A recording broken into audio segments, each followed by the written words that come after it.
गुरुमुखो, आज का सत्संग बहुत ही महत्वपूर्ण है। सभी गुरुमुख ध्यान पूर्वक सुने और वचनों पर अमल करें और अपने जीवन में धारण करें। गुरुमुखो, श्री कबीर साहिब जी कहते हैं कि ये संसार परदेश है और हम यहाँ परदेशी हैं। हमें यहाँ सदा नहीं रहना। यह जगत कागज की पुड़िया के समान है, जो जल की एक बूंद पड़ने से ही घुल जाएगी। यह संसार कांटों की एक ऐसी बाड़ी है जिसमें उलझ उलझ कर मनुष्य मर जाएगा, इस दुनिया से चला जाएगा। यह जगत सूखे झाड़ झंकाड़ की भांति है, जो अग्नि में जलकर भस्म हो जाते हैं। श्री कबीर साहिब जी कहते हैं कि ए प्रभु के प्यारे, इस जीवात्मा के लिए एकमात्र ठिकाना अथवा शरण स्थान सद्गुरु का नाम ही है। इस शब्द में श्री कबीर साहिब जी ने अति सरल शब्दों में विभिन्न प्रमाण देकर जगत के यथार्थ स्वरूप को स्पष्ट किया है। सचमुच ही यह संसार जीवात्मा के लिए परदेश है और यहाँ परदेशी के समान रह रहा है।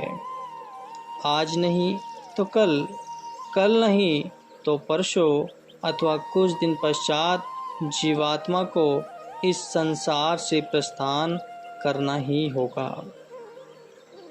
जब तक यह शरीर रहता है तब तक संसार से संबंध अथवा नाता भी रहता है। इस नश्वर देह का क्या भरोसा कि कब धूलि में मिल जाए, परंतु जीवात्मा का तो जगत से कुछ भी नाता और संबंध नहीं है। आत्मा तो परमात्मा का अंश है और परमात्मा का धाम ही उसका वास्तविक देश है। मालिक से बिछुड़कर आत्मा जगत में आई और इस जगत को ही अपना घर मानकर इसमें ही चित्त अटका लिया। परिणाम स्वरूप आत्मा संसार के मोह बंधन में बंध गई और दिन रात दुखी हो रही है। कबीर साहिब जी कहते हैं कि जाको रहना उत घर, सो क्यों लोड़े इत, जैसे पर घर पहुना रहत उठाए चित। कहते हैं कि जिसे उस देश में जाकर रहना हो, वह इस देश को अपना क्यों मान बैठा है। अर्थात जीवात्मा तो उस अमर देश का वासी है तथा इसे उसी देश में लौट जाना है।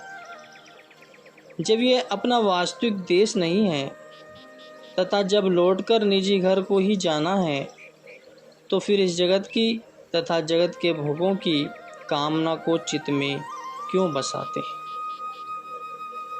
सहस्त्रों बड़े बड़े राजा महाराजा इस संसार को अपना कहते हुए तथा अपना बनाने का प्रयास करते हुए जगत से चले गए, परंतु यह जगत और जगत की माया किसी की भी न बन सकी, क्योंकि इसमें वास्तविकता कुछ है ही नहीं। जैसे कहा गया है कि बागे दुनिया बे हकीकत, चमने तस्वीर अस्त, जी गुलिस्ता गुले मकसूद बदमा ने तलब। वस्तुतः संसार उपमर नहीं अपितु उपवन का चित्र मात्र है। इसलिए हे मतिमान पुरुष, इस उत्थान में से तुझे अभिष्ट कुसुम नहीं उपलब्ध होगा, अर्थात इस बने हुए चित्र से तेरी कामनाएं कदापि पूर्ण नहीं होंगी। चित्रपट पर अंकित आम, केला, अंगूर, अनार आदि विविध फलों के चित्रों से क्या किसी भूखे व्यक्ति की भूख मिट सकती है? कदापि नहीं। इसी प्रकार माया नगरी के झिलमिलाते मनोहारी पदार्थों के उपभोग से आत्मा की क्षुधा कभी भी शांत नहीं हो सकती। भाव यह है कि इस विश्व से सच्चे सुख व शांति की आशा करना नितांत भूल और मूर्खता है, किंतु विषयों की कामनाएं मनुष्य को आनंद के हरे भरे बाग दिखलाकर आत्मज्ञान से विमुख कर देती है। इस भ्रांति में पड़कर जीव अपनी वास्तविक पूंजी को गलत राह पर लुटाने लगता है, जिससे उसका जीवन कंटकाकीर्ण हो जाता है। विचार करना चाहिए कि जगत की यह सब रचना, यह लुभावने माया के पदार्थ, रसीले प्रतीत होने वाले रसभोग तथा घमंड उत्पन्न करने देने वाली ऐश्वर्य सामग्री, बिजली जैसी चमक और बादल जैसी छाया है, इसमें स्थिरता कहाँ है? इसलिए इसका अभिमान करना नितांत भूल है गुरुमुखो। यह मानव तन तो काल के हाथों का खिलौना है तथा मृत्यु के मुख का ग्रास है। इतने पर भी मनुष्य के चित्त में मृत्यु का त्रास उत्पन्न नहीं होता तथा प्रभु भजन में मन नहीं लगता। क्षणिक और तुच्छ शारीरिक सुखों को प्राप्त कर मनुष्य गर्व से फूला नहीं समाता। यही जीव का ज्ञान है। संत तुलसीदास जी कहते हैं कि जब किसी को पीलिया रोग हो जाता है तो वह चांद को पीले रंग का कहने लगता है। जब किसी को दिशा भ्रम हो जाता है तब वह कहता है कि सूर्य पश्चिम से उदय हुआ है। नाव या रेल में आसीन व्यक्ति तट पर वृक्षों और भवनों को चलता हुआ बताता है। भ्रमवश वह स्वयं को अचल समझता है। गोल चक्र में घूमते हुए बच्चे का मस्तिष्क जब चकरा जाता है तो उन्हें सर्व दिशाएं तथा मकान घूमते हुए दिखाई देते हैं, परंतु होता सब असत्य और मिथ्या है, सब झूठा है। इसी प्रकार संसार का मोहक एवं आकर्षक रूप भी मिथ्या है, झूठा है। जैसे किसी आँख में भोंगापन होता है, उसे छोटी वस्तु भी बड़ी प्रतीत होती है। इसी प्रकार भ्रांतिपूर्ण देखने से संसार बड़ा दिखाई देता है, किंतु ज्ञान के लोचनों से देखने वालों की आंखों में इसका कोई महत्व नहीं है। श्री कबीर साहिब जी का उपदेश है कि यह जगत मनुष्य का निवास स्थान नहीं है, अतः संसार को नष्ट तो होना ही है, इसलिए वह मनुष्य का साथ नहीं निभा सकता। अतः मनुष्य को चाहिए कि सद्गुरु के सच्चे नाम का आश्रय ग्रहण करे, जो कि लोक परलोक में साथ देने वाला है। सद्गुरु का नाम ही जीव के लिए सच्चा शरणय स्थान है। नाम के प्रताप से समस्त चिंताएं, कल्पनाएं, क्लेश एवं दुख स्वतः ही नष्ट हो जाते हैं।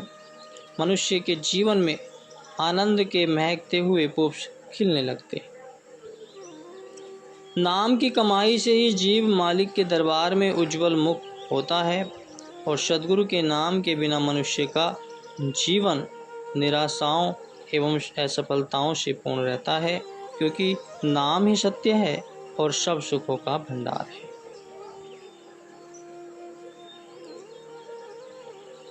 कबीर साहिब जी कहते हैं कि अबीर आंधी साखी यह, कोटि ग्रंथ करी जान, नाम सत्य जग झूठ है, सुरत शब्द पहचान। आदि दोहे में ही करोड़ों ग्रंथों का सारांश बताते हुए श्री कबीर साहिब जी कहते हैं कि एकमात्र मालिक का नाम ही सत्य है तथा जगत का सर्व सारा पसारा व मिथ्या एवं झूठा है सत्य।